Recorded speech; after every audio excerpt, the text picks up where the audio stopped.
Buenas tardes. Bienvenidos al ciclo de actividades por videoconferencia que brinda el Colegio Público de Abogados de la Capital Federal. Hoy, como actividad propuesta por el Instituto de Derecho del Transporte, de la Navegación Marítima, Aeronáutica y Espacial, que dirige el doctor Edgar Ramón Gijena, contamos con la doctora Carolina Catani, que nos hablará de Derecho Espacial, Espacio Ultraterrestre Sustentable, Regulaciones Jurídicas, Dilemas Técnicos y Jurídicos Espaciales. Les recomendamos que mantengan los micrófonos en silencio para evitar interferir en la locución de la expositora y de surgir alguna pregunta, la realicen vía chat.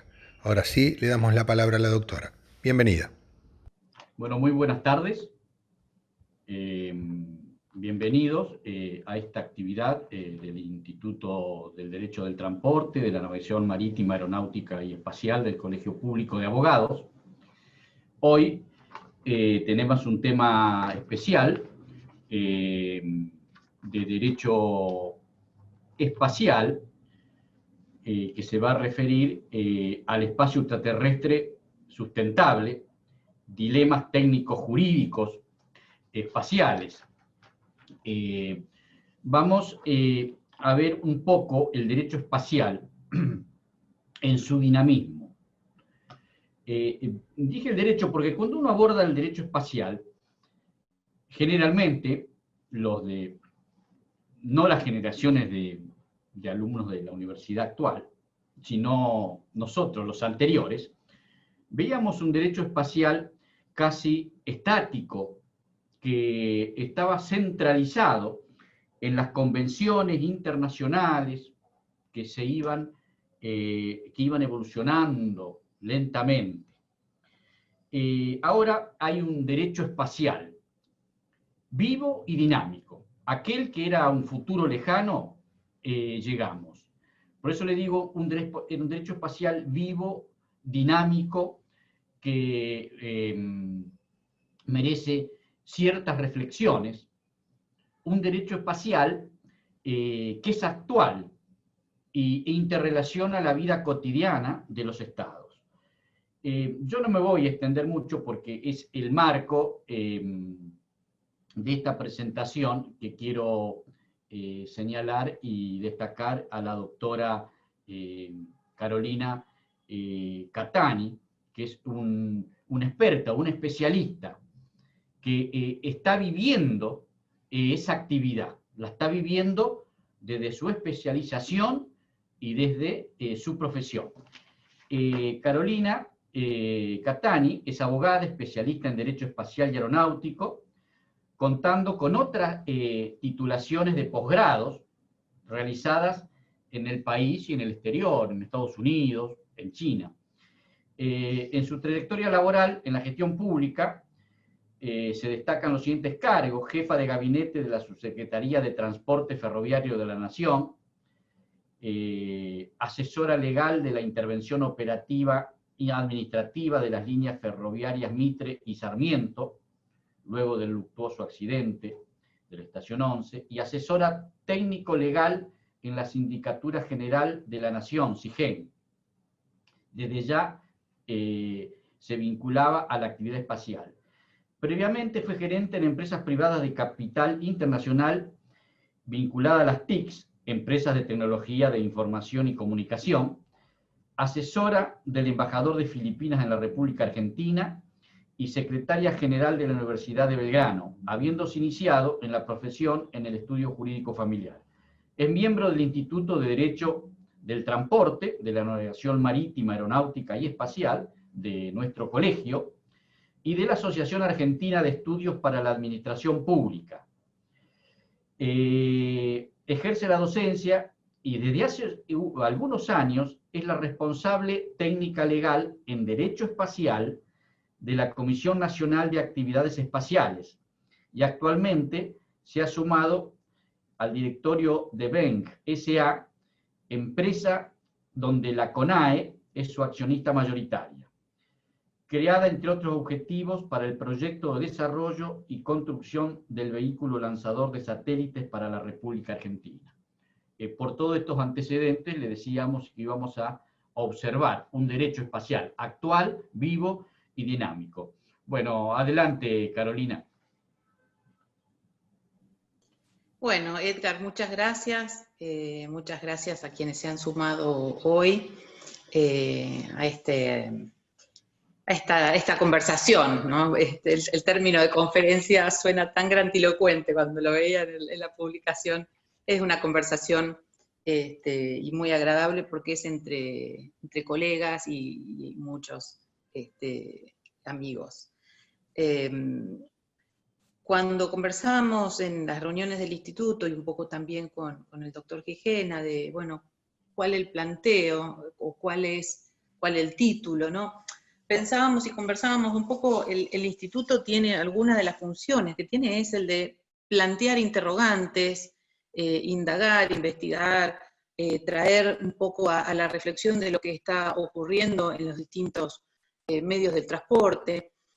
Entonces, por ahí un poco la propuesta de hoy es no traer verdades reveladas, sino conversar un poco sobre la realidad que hoy tenemos en materia jurídica, en materia del uso del espacio ultraterrestre, y darles una mirada por ahí diferente a la que estamos acostumbrados a ver desde solo lo jurídico, ¿no? Entonces, a ver, yo voy a compartir una presentación mientras vamos conversando. A ver, acá debe estar. Compartir.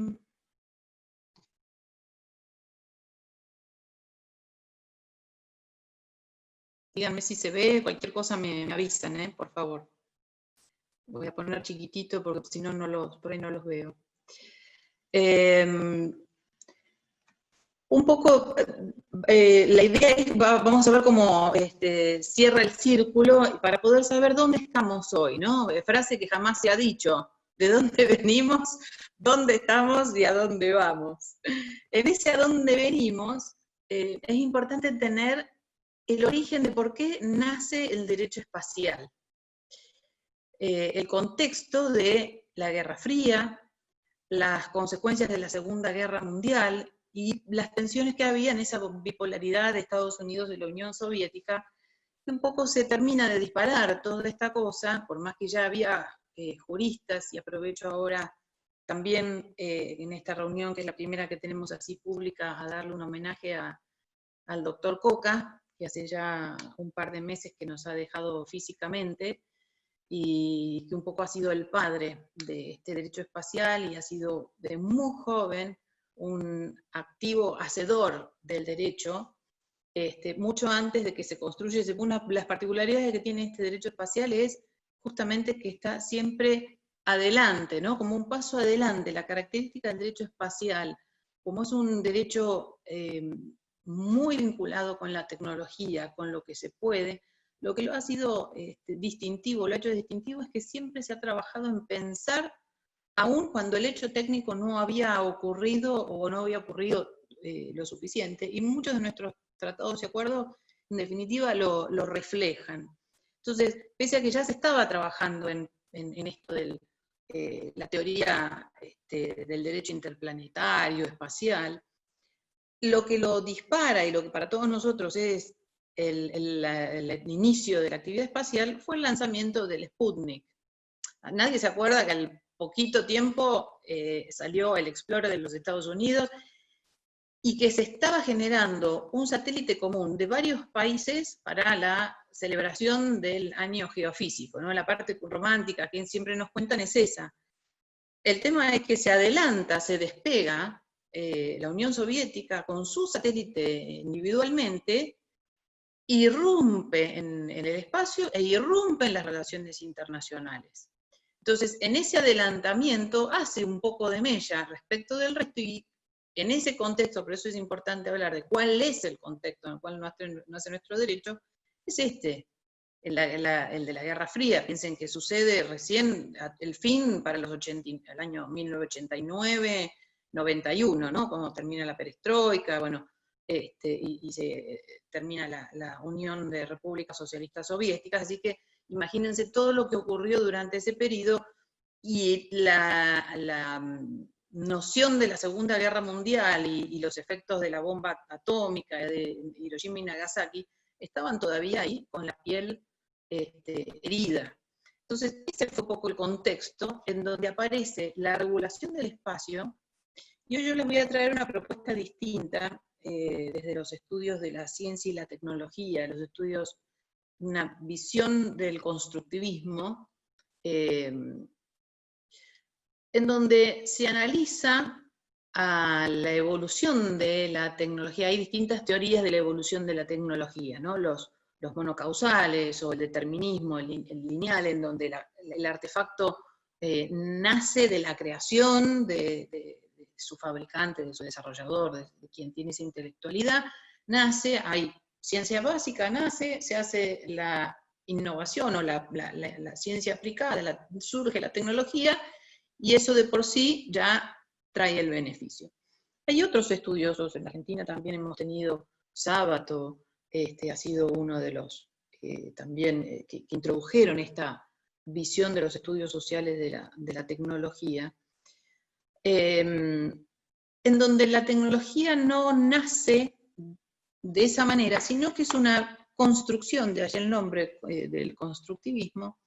Nace de, no llega a ser lo que es, sino que en términos de diseño, esos aspectos técnicos son además desarrollados de un significado social que se le da. Es decir, como que hay, lo hablan, es una metodología de análisis, de nuevo abordaje de las tecnologías, en donde ya no hay un hacedor que su creatividad construye y el artefacto sale, sino que hacen una revisión de la historia, de cómo es esa construcción del artefacto, y establecen como una apertura en distintas fases, en donde ellos dicen, no, hay que mirar esa evolución, porque es una construcción que se hace también social, y es a partir de los grupos sociales relevantes, que deben decir, esta mujer está loca, ¿qué tendrá que ver con Naciones Unidas, con el derecho espacial?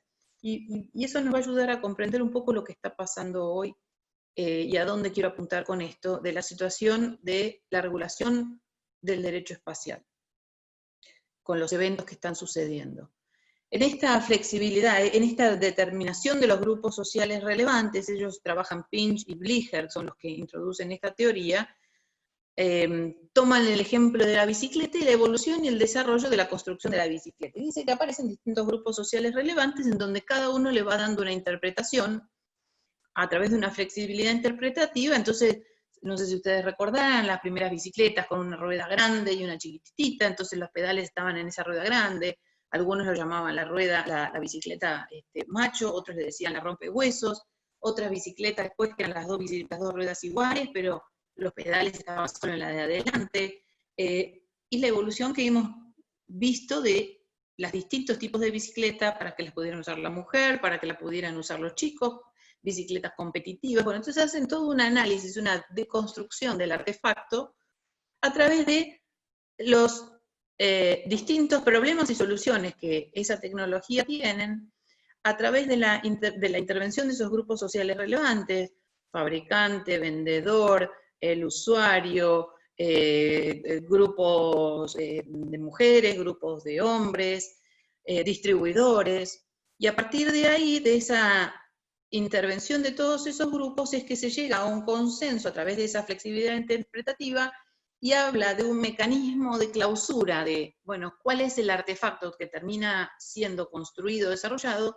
Es a través de los consensos y de la estabilización que encuentran en ese artefacto, o en esa tecnología, o en esa bicicleta en el caso, en donde casi todos han equilibrado esas tensiones, y en el momento del punto de consenso, bueno, encuentran la estabilidad de esa bicicleta o de esa tecnología, porque mayormente entre todas esas tensiones han podido resolverlas y establecer que ese va a ser el artefacto final. Un paralelo podemos hacer con respecto a al artefacto organizacional que se construyó de Naciones Unidas. Por eso decía que es importante saber de dónde venimos, para saber cómo es que estamos hoy con la regulación del espacio y las tensiones y los dilemas que estamos teniendo respecto al uso del espacio, respecto a la explotación, al tema de los recursos mineros, al tráfico, a la sustentabilidad. Entonces, sabiendo que venimos de un ámbito en el cual hubo que trabajar mucho para evitar la escalada militar en el espacio, este contexto de ONU como tecnología organizacional nos da la pauta de bueno, que fue un artefacto construido por la sociedad, los actores relevantes en aquel momento, las naciones, los usuarios, las potencias, ¿no? Por un lado estaban Estados Unidos, por el otro lado estaba la Unión Soviética, los países que estábamos en el medio, dando para un lado o para el otro, pero que no teníamos ese poderío espacial, no habíamos podido acceder al espacio, entonces el temor estaba en que esos países pudieran quedar afuera. ¿Se acuerdan ustedes del principio del primero llegado, el primero servido? ¿No? Que el espacio pudiera quedar no solo militarizado, sino expuesto a tecnologías misilísticas, a tecnologías con energía nuclear o bombas, y además, bueno, que la comunidad pudiera verse limitada, el resto de las naciones limitada de poder a futuro acceder al espacio. Entonces, en ese contexto es que nace Naciones Unidas y Scopus. A partir de ahí es donde toda la producción se acuerda que el artefacto o usina de producción de derecho espacial, para ser sintética, ¿no? Esto que acabo de explicar del constructivismo es una explicación muy sencilla, muy simplificada, ¿no? Es un desarrollo que amerita mayor profundidad. Pero como para dar una idea, que los grupos sociales relevantes, las naciones, eligieron en aquel momento para dar un orden al espacio, construir a través de Naciones Unidas y de Scopus. Y a partir de esas tensiones y de esa significación de problemas y soluciones, se decidió que el espacio iba a ser para usos pacíficos, que no podía implantarse instrumentos ni instalaciones militares permanentes.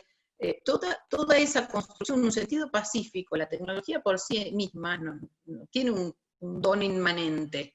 Alguien le tiene que asignar ese sentido. Y bueno, fue Naciones Unidas y Scopus justamente donde esa tecnología o esa usina es la que se eligió para llevar adelante el desarrollo y la regulación del espacio. Es decir, un organismo que es prácticamente algo inédito y algo muy particular, porque además el que haya quedado dentro de Naciones Unidas, toda la actividad y el desarrollo del derecho internacional, la producción del derecho internacional, como se dice en Naciones Unidas, justamente lo que ha marcado es que tiene que ser con sentido en búsqueda por la Carta de Naciones Unidas, la seguridad internacional, en busca de la paz, el desarrollo de las naciones. Entonces se buscó que hubiese un ámbito que regulara eso, que contemplara los intereses de todas las naciones y que a partir de ahí, en esos consensos que se tienen que llevar adelante, en la discusión que hay hoy ya es enorme, ¿no? Bien decía recién Edgar. El derecho espacial de aquel momento era pensar lo macro. Hoy la cocina del derecho espacial en la cotidianeidad es de una desagregación tal que es como que podemos agregar de grandes bloques, ¿no? Los que se dedican a la regulación de lo macro del derecho espacial y quienes debemos llevar adelante la aplicación de esos grandes tratados y de esas grandes disposiciones en las legislaciones locales y después en la ejecución, en un contrato de lanzamiento, en un desarrollo de un satélite de observación, qué hacemos con los datos, si es de comunicaciones, si son geoestacionarios, si son heliosincrónicos, bueno, cómo funciona todo eso en la cotidianeidad. Pero nos basamos en los grandes conceptos. Y estos grandes tratados, nuestros grandes acuerdos, siempre fueron generados en base a los lineamientos. Y la usina de Naciones Unidas y de Scopus estableció el Tratado del Espacio, el Acuerdo de Salvamento, el Convenio de Responsabilidad, es decir, conceptos que hacen que el espacio tiene que ser común para todos, los usos tienen que ser en beneficio de la humanidad, el cosmonauta es un enviado de la humanidad, la responsabilidad, siempre los estados son los responsables por más que la actividad sea de privados, entonces la responsabilidad es absoluta, el registro de los objetos para saber, al final sí, voy a tratar de pasarles un videíto para ver un poco cómo es la situación hoy actual, y en ese derrotero de construcciones jurídicas surge uno último, en el año 79, Por eso bien vale marcar qué es lo que ha ido pasando en la evolución del derecho espacial, que hoy tengamos que estar hablando de la sustentabilidad del espacio, ¿no? Uno que piensa que es algo tan grande, hoy asusta la cantidad de objetos que hay. Y el hecho de que haya en principio sido una actividad iniciada por los estados, prácticamente era la cantidad de objetos que había, se tenía cierto conocimiento. Pero a medida que esta carrera, y sobre todo en esta división de visiones de mundo, ¿no? de Estados Unidos y la bipolaridad con la Unión Soviética, una visión de país sobre el desarrollo del capital, ¿no? Sobre el capitalismo, otros sobre una concepción sociopolítica del comunismo, bueno, con distintas argumentaciones y cómo iban planteándose los distintos países, hacen que, bueno, en el caso de los Estados Unidos siempre haya sido una visión muy importante la de la labor y la de intervención del capital privado, del desarrollo de la industria privada. Estamos hablando en los comienzos, imagínense toda la evolución que ha habido en los distintos países, la actividad de Europa con su propia agencia espacial. Entonces, llegamos a un punto de muy buenas y grandes construcciones jurídicas de estos tratados, acuerdos y convenios hasta el 79. Pero el Acuerdo de la Luna fue el que más dificultades tuvo. Todos los primeros fueron bastante, digamos, consensuadas, y la mayoría de los países no solo lo votaron, sino que tan luego los suscribieron y los ratificaron. El Tratado de la Luna no ocurrió eso, y muy a pesar de los esfuerzos que se hicieron, se firmó y fue abierta la firma en el 79. En el 84 recién se pudieron conseguir las firmas suficientes para que pudiera entrar en vigor, y a la fecha, como pueden ver acá abajo, hay solo 18 países que lo ratificaron. Naciones Unidas tiene hoy, creo que 139 países. El Tratado del Espacio, si no me equivoco, está ratificado por 101. No quisiera equivocarme ahora de memoria, pero es el que más ratificaciones tiene, y casi todos los países han firmado o ratificado según su regulación local.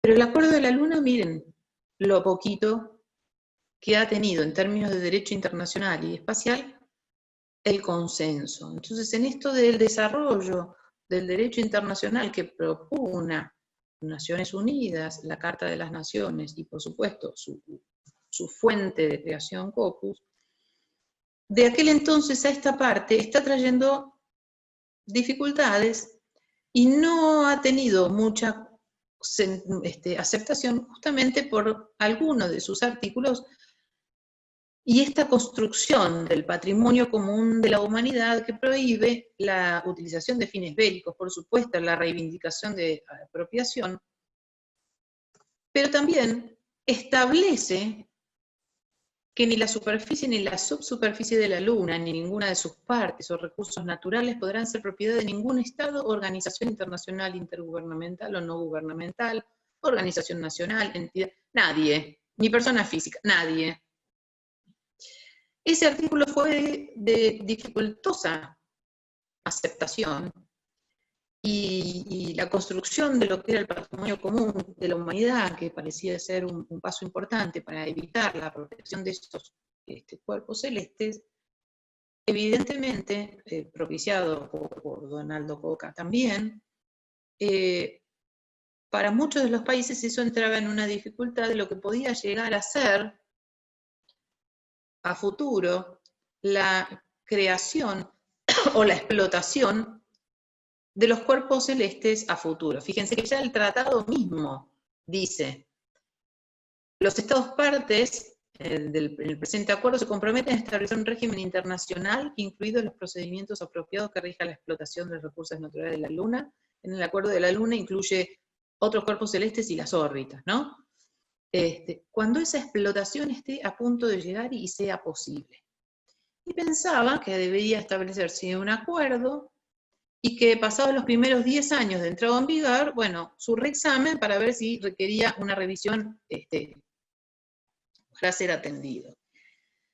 Y acá es donde yo quiero entrar con respecto de estos dilemas jurídicos, técnicos o sociotécnicos y el sentido que le daba a esta teoría del constructivismo, porque esta usina del derecho espacial que debía establecer las reglas de juego generales, internacionales, y después bajar a las legislaciones locales la regulación del espacio, hoy nos estamos encontrando con regulaciones locales o legislaciones nacionales que entran un poquito en colisión, para algunos entran de plano en colisión, con aquellos que se ha establecido respecto del uso del espacio.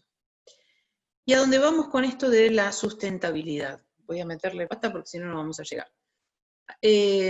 La sustentabilidad, la actividad espacial ha tenido lo que se llama distintas etapas, la última, la que ya se llama New Space, en donde hay una explosión de desarrollo de satélites, de vectores, de lanzadores, de sondas, de constelaciones, sobre todo en la parte de las órbitas bajas.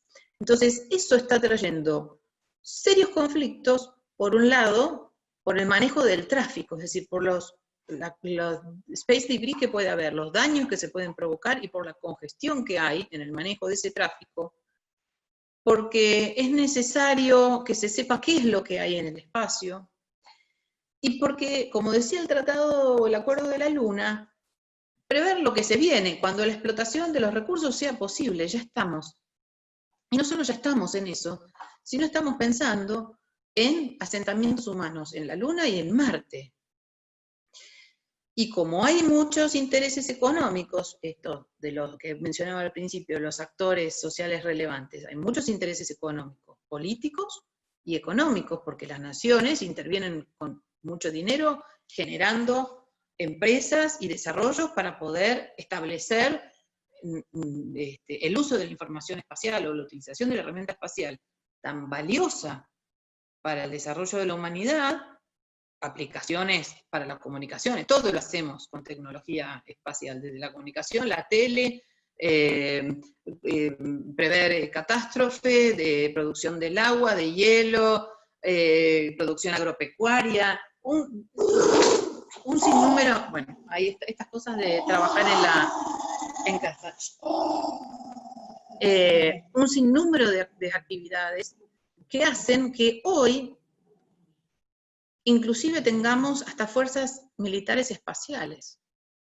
Entonces, las legislaciones locales, yo acá les estoy mostrando, por ejemplo, la de Estados Unidos, clarita, en el 2015, en su modificación de la ley de los lanzamientos, establece expresamente en la ley de exploración y utilización de los recursos espaciales, en la Commercial Space Launch Competitiveness, que los ciudadanos de los Estados Unidos de América podrán apropiarse de los recursos naturales que extraigan de los cuerpos celestes, como no habíamos dicho que no se podía. Entonces, una ley local empieza a generar regulaciones espaciales en cierta colisión con aquello que estaba establecido, supuestamente consensuado y estabilizado en aquel artefacto que habían elegido las naciones para regular. Además de eso, hay otras legislaciones propias, ¿no?, de Estados Unidos, directivas o órdenes ejecutivas, en donde amplía más y establece, por ejemplo, que será política de los Estados Unidos el apoyo internacional para la explotación, extracción pública o privada de recursos en el espacio. Y en una vuelta de rosca más, hace poquito, la NASA, en cumplimiento de esa orden ejecutiva, dice que va a comprar aquellas empresas que hagan explotación de recursos en el espacio, las va a pagar. Y esto está dentro de un programa que seguramente habrán escuchado hablar, que es el programa Artemis. El programa Artemis lo que establece es llegar a la Luna y a Marte, a Luna, en el 2024, como base para poder llegar a Marte. Y ahí es donde empieza a trabajarse todo esto en una conjugación de elaboración de principios, los Artemis Accord, esos principios que son bastante parecidos a lo que en algún momento dice el acuerdo de la Luna, pero que la ley esa que yo les mencionaba del 2015 y en otras normas más, los Estados Unidos expresamente dicen que ellos no han firmado el acuerdo de la Luna, por tanto, no han firmado ni ratificado, no les aplica. Entonces, convidan a distintos países para formar asociaciones internacionales. Es decir, ¿está prohibido? No, no está prohibido generar acuerdos multinacionales o multilaterales. Por el contrario, está incentivado desde las Naciones Unidas en generar el desarrollo de este derecho internacional, inclusive los acuerdos multilaterales. El tema es que parece que hoy, y esto es lo que les quiero traer a ustedes en esta propuesta, es saber qué está pasando con este artefacto organizacional que es Naciones Unidas, si ha perdido esa estabilidad como ente regulador de las acciones y actividades en el espacio, es decir, como que las improntas de las legislaciones nacionales, y no la de Estados Unidos no es la única, avanzan sobre lo que en principio estaba establecido que iba a ser en un consenso de Naciones Unidas. Ese acuerdo, que dice el Acuerdo de la Luna, iba a hacerse en el seno de Naciones Unidas, y a partir de ahí bajarlo a las legislaciones locales. Bueno, acá está lo que les comentaba, ¿no? Esto de ¿por qué hay tanto auge de la minería y los recursos? Bueno, porque está dentro de estos planes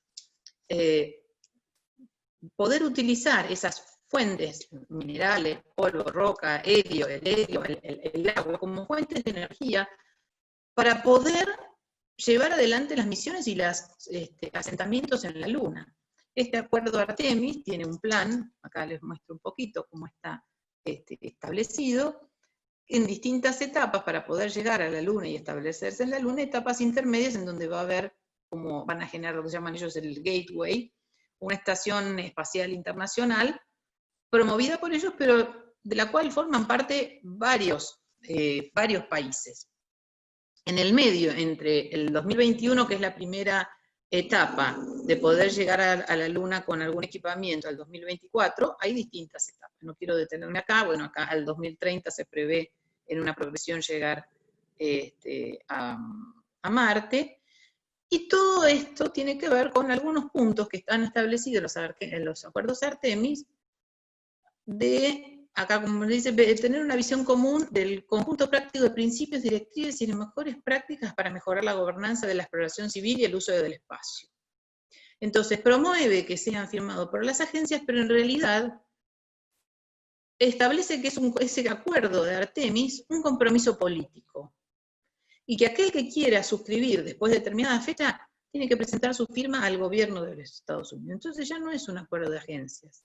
Está haciendo casi en paralelo una actividad multilateral de gobernanza del espacio, cuando se suponía que eso iba a hacerse a través de Naciones Unidas, y que por supuesto Naciones Unidas, a través de COPUS, lleva una cantidad enorme, porque la actividad espacial no es solo la exploración, es un sinnúmero de actividades que llevan adelante tanto la subcomisión legal como el subcomité científico que trabajan a la par. Los puntos básicos que establecen esos acuerdos dice, por supuesto, que se basa en el Tratado del Espacio, reconoce todos los tratados menos el de la Luna, los propósitos tienen que ser pacíficos, transparencia, es decir, que tiene que informarse qué es lo que se va a hacer. Ese acuerdo puede multiplicarse en adhesión, solo han firmado 8 países, no sé si recién los mostré los que firmaron, acá están: Canadá, Australia, Italia, Japón, Luxemburgo, Emiratos Árabes, Reino Unido, Estados Unidos a través de la NASA. Algunos han firmado funcionarios de gobierno, en otros casos, como la NASA, ha firmado por Estados Unidos la NASA. Entonces, se establecen una cantidad de puntos que en principio parecen fantásticos, pero en la letra chica todavía no aparece esto que en el Acuerdo de la Luna se preveía como claramente una contraposición respecto de los recursos espaciales. El acuerdo firmado establece que puede tener capacidad de extraer y utilizar recursos en la Luna, Marte y los asteroides será fundamental, y establece siempre que es bajo los auspicios del Tratado del Espacio, y ponen énfasis en eso, Pero a diferencia del acuerdo de la Luna, que decía que ni siquiera la superficie o las subsuperficies podían ser materia de apropiación, estos acuerdos sí lo permiten. Entonces ya entramos en algunos conflictos de qué es lo que se puede. ¿Y para qué se puede? ¿Puedo traerlo? Bueno, esto que se va a pagar, que va a pagar la NASA, esas extracciones para incentivar que haya empresas que se dediquen a esa explotación minera. ¿Los van a traer a la Tierra? ¿Los van a tomar directamente allá? La realidad es que lo que se pretende, lo que se espera es que esa explotación de esos recursos sirva para la vida humana en la Luna. Llegar a la Luna son poquitos días, llegar a Marte es un año, un poco más.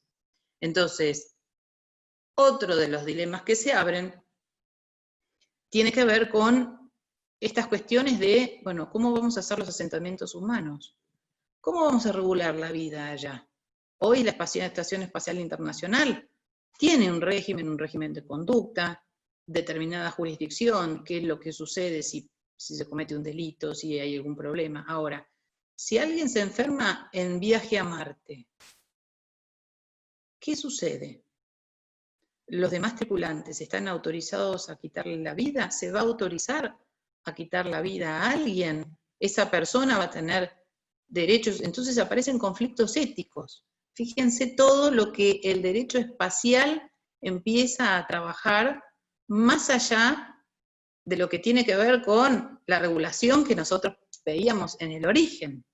Todos los conflictos jurídicos, éticos, sociales que empiezan a trabajar en esta nueva construcción, en este nuevo rol que los abogados y las abogadas vamos a tener que tener y trabajar, porque es lo que se viene y es lo que ya está.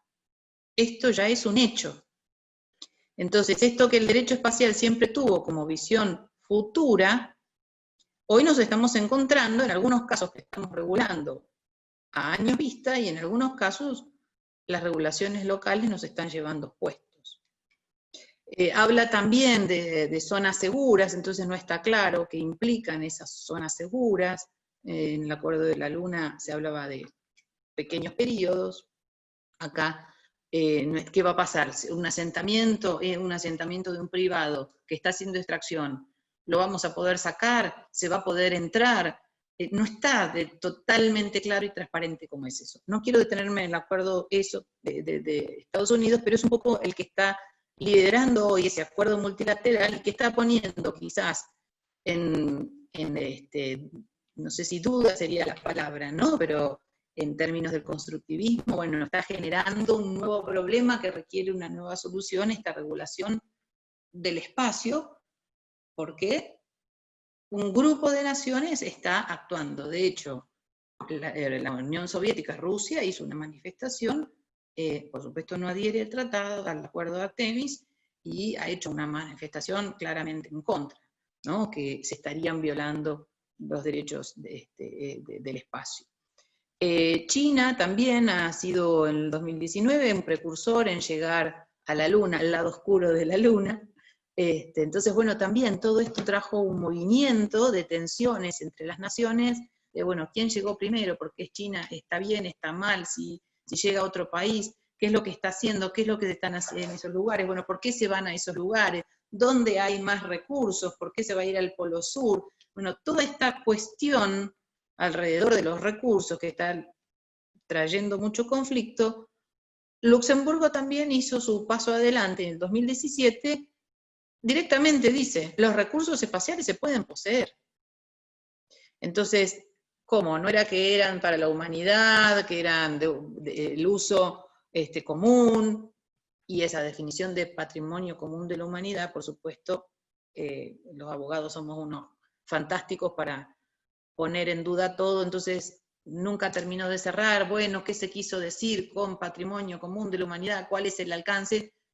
Páfate, en definitiva, a ese acuerdo de la Luna, que para quienes hacen derecho internacional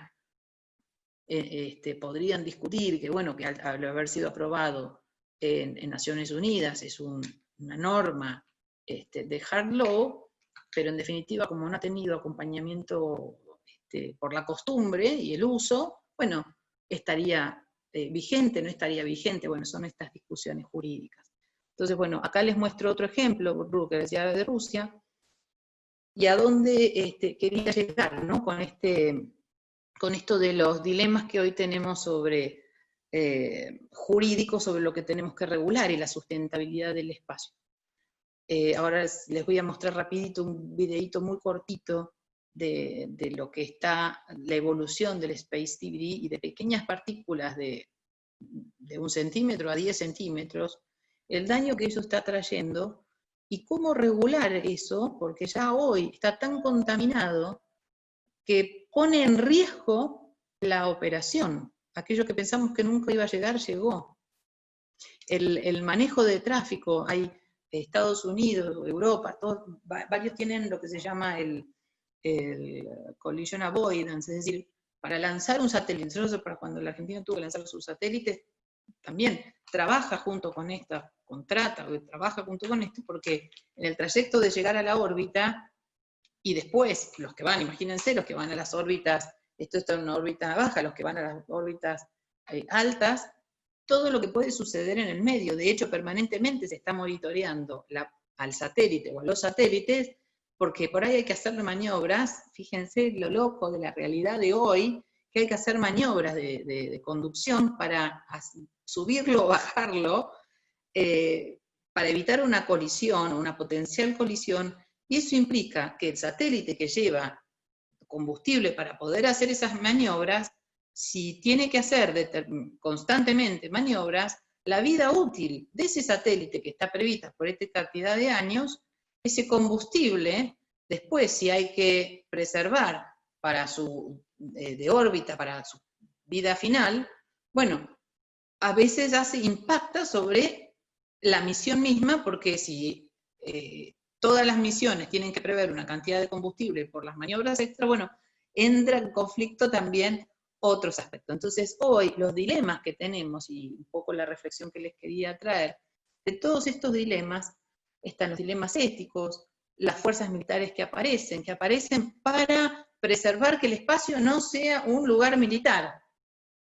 Es como contradictorio hasta el uso del lenguaje.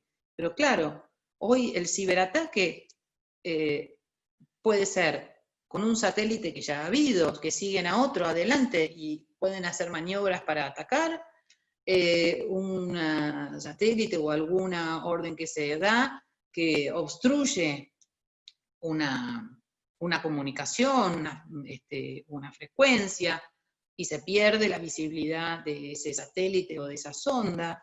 Bueno, entonces, hoy tenemos una cantidad de eventos que no estaban regulados, que empiezan a aparecer nuevos actores y nuevas tensiones, en donde aquello que pensamos que habíamos estabilizado, por eso de dónde venimos, que habíamos estabilizado en el año 57, 58, 62, con esta creación de estos primeros tratados, la pregunta es, ¿está estabilizado o vuelve a estar todo en tensión porque nuevos actores sociales relevantes, nuevos problemas aparecen que requieren nuevas soluciones?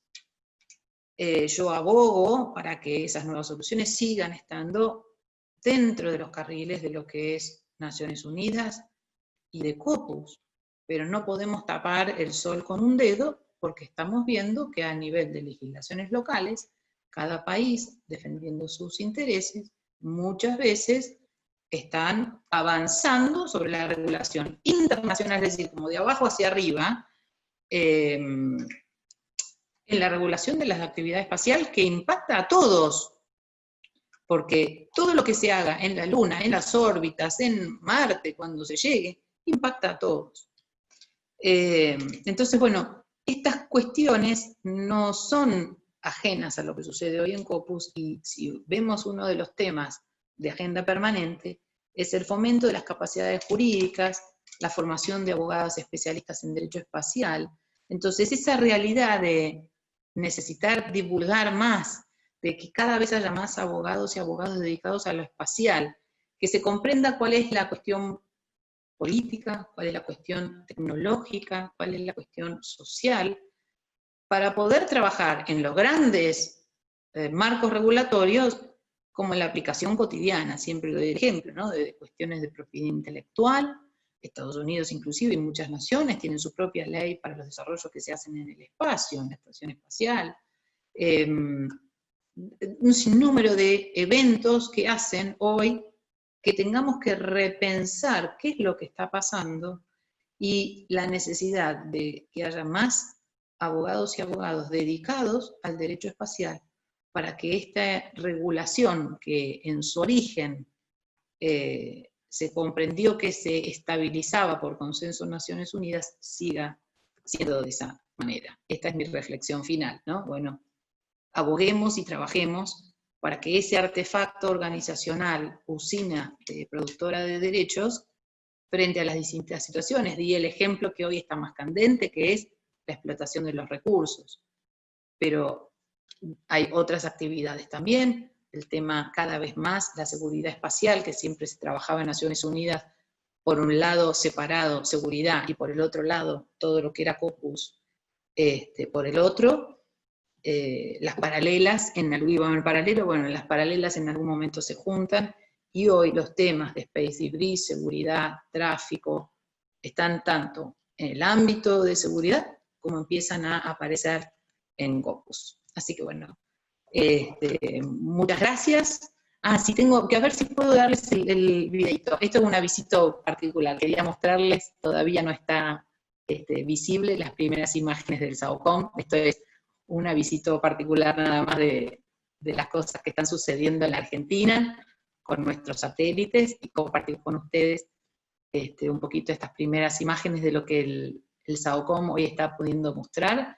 Producción agrícola, producción de cultivos, campos, hielo, con esto es una parte de Península Valdés, de erosiones y de vegetación.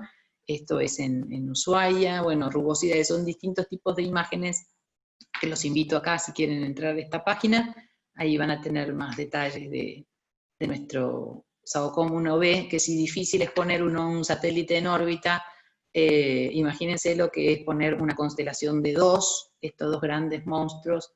Este tipo de satélite no hay en el mundo, así que para nosotros tiene que ser, como argentinos, un orgullo enorme poder saber que tenemos estos satélites de radar operativos que van a brindar mucha información para la Argentina y como nuestro derecho espacial lo dice, para la humanidad.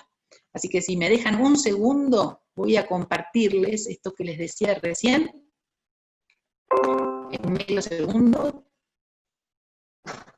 del videíto, a ver si lo encuentro acá, compartir, medio segundo, así ya cortamos, acá está.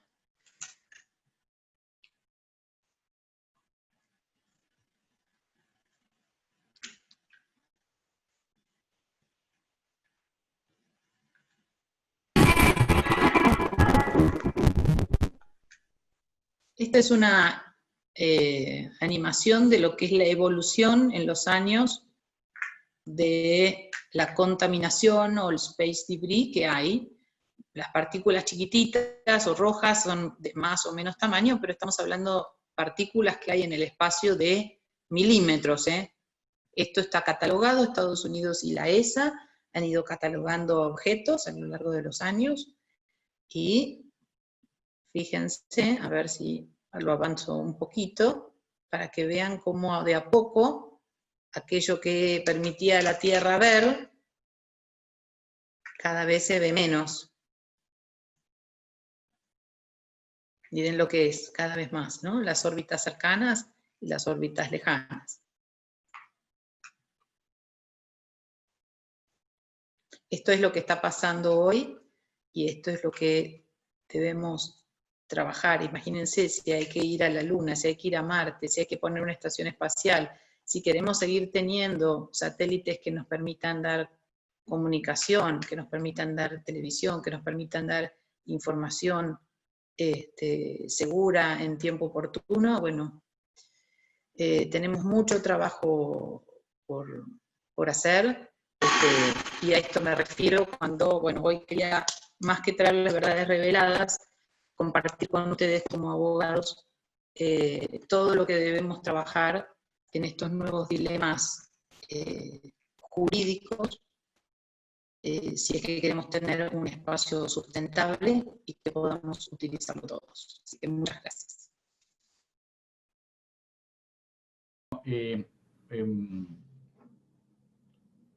¿Se me oye? Sí, doctor. Bueno, muchas gracias, Carolina, por esta brillante exposición. Realmente nos has hecho un pantallazo y un resumen de lo que uno habitualmente ni en la universidad ve, porque los tratados y los manuales de derecho no son dinámicos, no receptan inmediatamente la realidad, así que vamos a proponer en las cátedras que tenemos a cargo, algunos profesores que estoy mirando por aquí, divulgar más este derecho espacial que es vivo, dinámico y viviente. Yo una sola pregunta, esta perspectiva de este entramado jurídico en los organismos especializados del Estado, la Argentina participa, opina, evoluciona, hay un ente que propicia la aprobación de los tratados. No sé si vos podrás brindar un breve panorama. Sí, la República Argentina participa de los subcomités también. Cancillería, en realidad, quien representa a la República Argentina y las políticas, lo hace a través de la Cancillería, la CONAE, como ente espacial, por supuesto,